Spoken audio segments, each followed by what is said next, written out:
في همة حب الأنام নবী করিম সাল্লাল্লাহু আলাইহি ওয়াসাল্লাম বলেছেন যাকা নাফসুল ঈমান, তোমার মনে আল্লাহ সম্পর্কে বাজে চিন্তা আসছে, আসার পরে তোমার মনটা অস্থির হয়ে গেছে, এটাই তো তোমার ভিতরে ঈমান থাকার দলিল। কারণ খালি ঘরে চোর আসে না, যেই ঘরে টাকা পয়সা জিনিসপত্র থাকে ওখানে চোর যায়।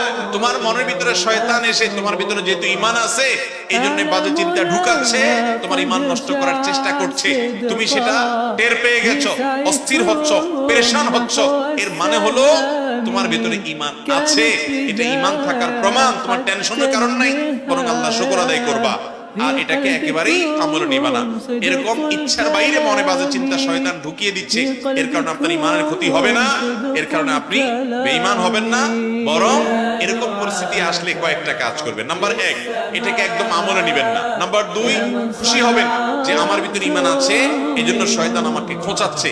কোন অমুসলিম, কোন ভিন্ন ধর্মের অনুসারী কিংবা কোন নাস্তিক জীবনে এই কথা বলবে না যে তার মনে এরকম হঠাৎ হঠাৎ বাজে চিন্তা আসে, কারণ ওর ভিতরে তো ঈমানই নাই।